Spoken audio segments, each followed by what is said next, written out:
అదే RTV app వార్తల్ని క్షణాల్లో చదివే అవకాశం ఉంటుంది. ఒక న్యూస్ పేపర్, ఒక టెలివిజన్ ఛానల్ మీ చేతుల్లో ఎప్పుడూ ఉంటాయి. నెల్లూరు ప్రెస్ క్లబ్కు రావడానికి కారణం మీ ముందు 3 అంశాలు ప్రస్తావించేదానికి రావడం జరిగింది. మొదటిది రాజకీయాలు, రెండవది అభివృద్ధి, రాష్ట్రంలో అభివృద్ధి, మూడవది ఎస్సీ ఎస్టీ ఓబీసీల పరిస్థితులు రాష్ట్రంలో, దేశంలో, మన ప్రాంతాల్లో. దేశ రాజకీయాలు బాగా లేవు, భ్రష్టు పట్టిపోతున్నాయి దినదినానికి. దేశ ప్రధానమంత్రి వారానికి ఒక్కసారి విదేశాలకు వెళ్తున్నాడు. ఎందుకు వెళ్తున్నాడో ఎవరికీ తెలియదు. వెళ్ళి వచ్చిన తర్వాత కనీసం ఒక్క ప్రెస్ బ్రీఫింగ్ కూడా లేదు. దేశ ప్రధానమంత్రి 11 సంవత్సరాలు ప్రధానమంత్రిగా ఈ రోజుకి ఒక్క ప్రెస్ కాన్ఫరెన్స్ చేసినట్టుగా నేను వినలా. ఆయనే ఏకైక ప్రధానమంత్రి ప్రెస్ను కలవకుండా తప్పించుకొని తిరుగుతున్నటువంటి దేశ ప్రధానమంత్రి. విదేశాలకు వెళ్తున్నాడు. ఎందుకు వెళ్తున్నాడో తెలియదు. క్రితంలో ప్రధానమంత్రులు విదేశాలకు వెళ్ళేటప్పుడు జర్నలిస్టుల టీంను కూడా తీసుకెళ్లేది, చాలా పారదర్శకంగా ఉండేవాళ్ళు. ఇప్పుడు కనీసం ఒక్క జర్నలిస్టు కూడా పోవటం లేదు దేశ ప్రధానమంత్రి అఫీషియల్ విజిట్లకు. ఇది తేడా ఒకప్పటికి ఇప్పటికి. మరి దేశ ప్రధానమంత్రి మాట్లాడితే ట్రంప్ అంటాడు, లేదనంటే టైగర్లు అంటాడు. ట్రంప్ టైగర్లు చూసుకుంటున్నారే కానీ దేశంలో ఉన్నటువంటి నిరుద్యోగాన్ని గురించి ఆలోచన టైం కూడా లేదు. మరి దేశంలో ఉన్నటువంటి పేదరికం విపరీతంగా ఉంది. అర్ధరాత్రి హైదరాబాద్లో చంద్రశేఖర్ రెడ్డి అనే ఒక లెక్చరరు, ఆయన భార్య, ఆయనకు 11 వయసు వచ్చినటువంటి భార్య, కూతురు, కొడుకులు 4 చనిపోయారు. ఎందుకు? నిరుద్యోగం. బాగా చదువుకున్నాడు, పోస్ట్ గ్రాడ్యుయేట్ అయ్యాడు, లెక్చరర్ అయ్యాడు, ఉద్యోగం దొరక్క తన 2 బిడ్డలకి పాయిజన్ ఇచ్చి చంపేసి భార్య భర్తలు 2 ఫ్యాన్కు ఉరేసుకొని చచ్చిపోయారు రాత్రి. ఈరోజు పొద్దున్నే టీవీల్లో వచ్చింది. 4 చనిపోయారు. కారణం నిరుద్యోగం. నిరుద్యోగాన్ని గురించి ప్రధానమంత్రి ఎక్కడా మాట్లాడటం లేదు. ఇది పొరపాటు, భారతీయ జనతా పార్టీ చేస్తున్నటువంటి పొరపాటు. రెండోది ధరలు విపరీతంగా పెరిగిపోతున్నాయి. ధరలు ఆకాశం అంత ఎత్తుకు వెళుతున్నాయి కూడా ధరల గురించి ప్రధానమంత్రి ఎప్పుడూ మాట్లాడు. ట్యాక్సులు కూడా విపరీతంగా పెరిగిపోతున్నాయి, దినదినానికి పెంచేస్తున్నారు. ఈ విధంగా భారతదేశంలో భారతీయ జనతా పార్టీ సంపూర్ణంగా విఫలమైపోయింది. గెలుస్తున్నారు, గెలవడం అది అందరికీ తెలిసి ఎట్ట గెలుస్తున్నారు. 2 కారణాలు చెప్తున్నారు వాళ్ళు. ఈవీఎంలు ట్యాంపరింగ్ చేస్తున్నారు, అనుమానమే లేదు. రెండోది దేవుడి పేరు చెప్తున్నారు, కుంభమేళ అంటారు, లేకపోతే అయోధ్య అంటారు, లేకపోతే బద్రీనాథ్ అంటారు. ఈ విధంగా మోసం చేస్తూ పోతా ఉంది భారతీయ జనతా పార్టీ దేశ ప్రధానమంత్రి. నాకు 10 జతల చొక్కాలు, ప్యాంట్లు ఉన్నాయి. మా మిత్రులకి 4 చొక్కాలు ఉన్నాయి, 4 పంచెలు ఉన్నాయి. భారతదేశ ప్రధానమంత్రికి 10,000 జతల బట్టలు ఉన్నాయి. కాదని చెప్పమనండి ఆయన్ని, చెప్పలేడు. ఒక్కొక్క జత బట్ట ధర ₹1,00,000. ఆయన గుడ్డలే 100 కోట్ల రూపాయల గుడ్డలు ఉన్నాయి. దినంలో 4 సార్లు మారుస్తారు. మేము ఒక్కసారి మారుస్తే గొప్ప. చాలా మంది వారానికి ఒక్కసారి మారుస్తారు. భారతదేశ ప్రధానమంత్రి ఇంత పేదరికం, ఇంత నిరుద్యోగం ఉన్నా కూడా దినంలో 4 సార్లు మారుస్తున్నాడు గుడ్డలు. మీరే చూడండి టీవీల్లో. పొద్దున ఒక జత, మధ్యాహ్నం ఒక జత, సాయంకాలం ఒక జత, రాత్రి ఒక జత. ఇది పరిస్థితి. ప్రధానమంత్రి భారతీయ జనతా పార్టీ సాధించినటువంటి ప్రగతి. రాష్ట్ర ముఖ్యమంత్రి, నాకు 50 సంవత్సరాలుగా ఆయన బాగా తెలుసు. ఆయన కాంగ్రెస్లో ఉన్నాడు, నేను కాంగ్రెస్లో ఉన్నాం. ఆయన ముఖ్యమంత్రి అయ్యాడు. ఇది 15వ సంవత్సరం. 15 సంవత్సరాలు ముఖ్యమంత్రిగా నారా చంద్రబాబు నాయుడు నెల్లూరు జిల్లాకి ఏం చేశాడు అని నేను అడుగుతున్నా. ఒక్క పని, చెప్పుకోదగ్గ పని ఒక్కటన్నా చేశాడా నెల్లూరుకి? ఏంటి, ఏం జరుగుతూ ఉంది రాష్ట్రంలో? గత 10 నెలలు 9 నెలల్లో ఏం చేశారు? ఎక్కడ పోయినా అడుగుతున్నారు ఆడవాళ్ళని, మాకు బస్సు ఎప్పుడు వస్తుంది అయ్యా? ఆర్టీసీ బస్సు వైపు చూస్తున్నారు. ఆడవాళ్ళకి వాళ్ళు అడగకపోయినా ఆయన చెప్పాడు 1500 ప్రతి ఆడబిడ్డకి ఇస్తానని. ఇప్పటికే ప్రతి ఆడబిడ్డకి 15,000 రూపాయలు అప్పు ఉన్నాడు ఆయన. నయా పైసా తెలియలేదు ఇప్పటిదాకా.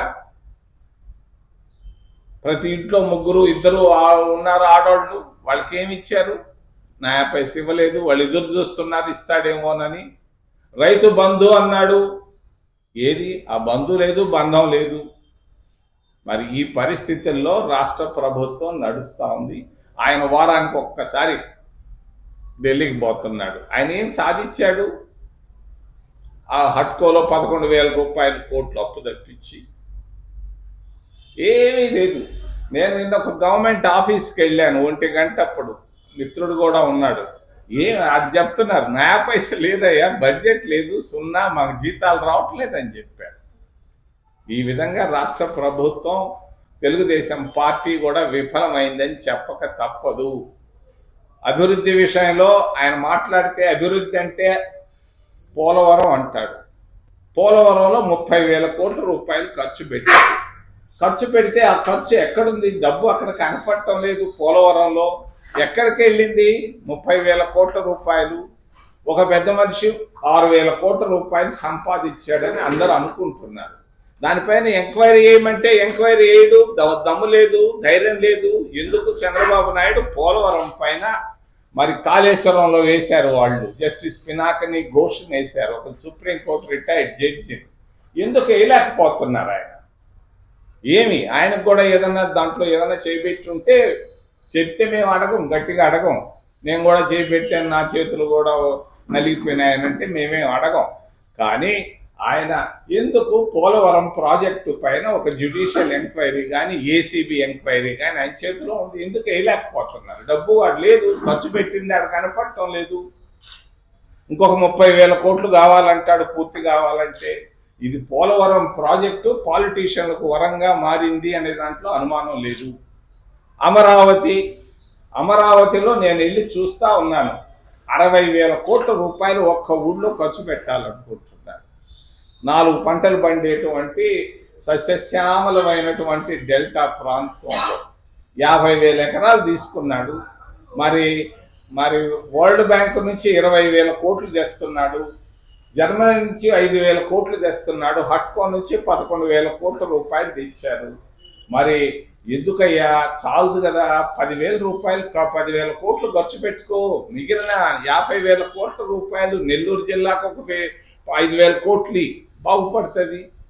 మరి ఒంగోలు జిల్లాకి పక్కనే ఉన్నటువంటి చిత్తూరు, కడప, కర్నూలు జిల్లాలు ఉన్నాయి, వాళ్ళల్లో కూడా చాలా బాధ ఉంది, చెప్పుకోలేకపోతున్నారు.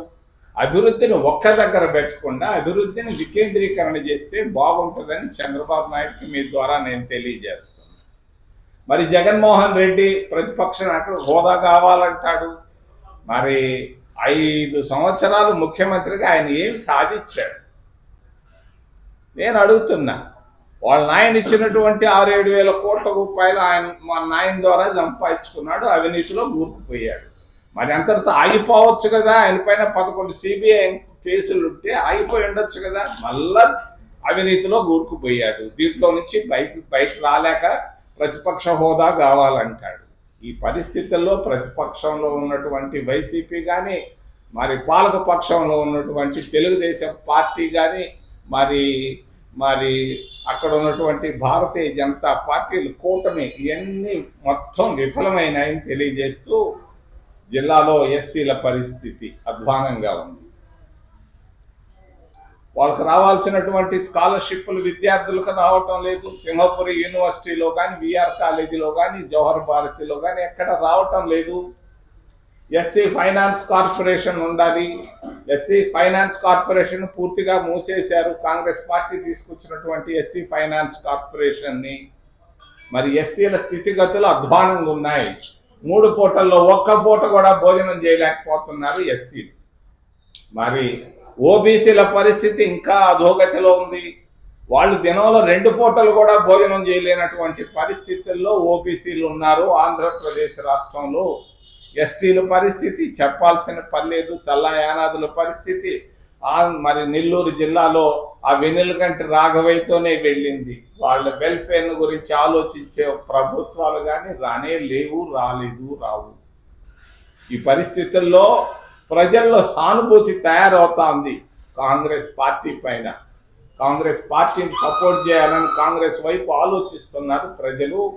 మరి ఎస్సీలకు మేము రిజర్వేషన్లు ఇచ్చాం, ఎస్టీలకు రిజర్వేషన్లు ఇచ్చాం, ఓబీసీలకు రిజర్వేషన్, ఏదో కాస్తో కోస్తో మంచి పని జరిగిందంటే ఒక కాంగ్రెస్ పార్టీ హయాంలో తప్ప ఈ పార్టీలు ప్రాంతీయ పార్టీల వల్ల కానీ జాతీయ పార్టీ బీజేపీ వల్ల సాధ్యం కాదని తెలియజేస్తూ ఏదైనా ప్రశ్నలుంటే అడగమని ఒక్క డీలిమిటేషన్ పైన కొంత నిన్న చర్చ జరిగింది పార్లమెంట్లో, రగడైంది.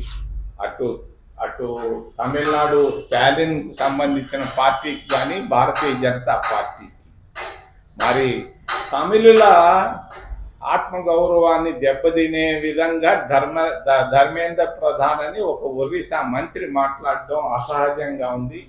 మంత్రులు చాలా జాగ్రత్తగా ఉండాలి, ఈగో ఉండకూడదు మంత్రులకి, పార్లమెంట్లో తగ్గి ఉండాలి.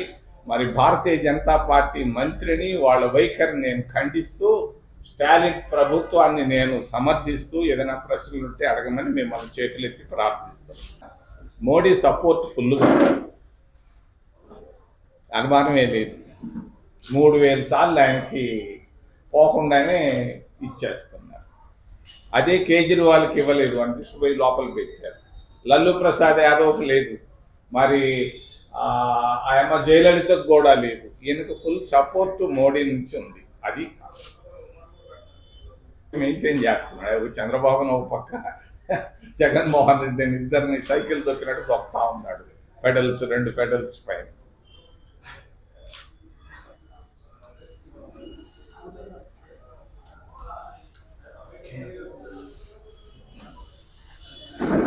మరిన్ని వీడియోస్ కోసం ఛానల్ ని సబ్స్క్రైబ్ చేయండి. లేటెస్ట్ అప్డేట్స్ కోసం వాట్సాప్ ఛానల్ ని ఫాలో చేయండి.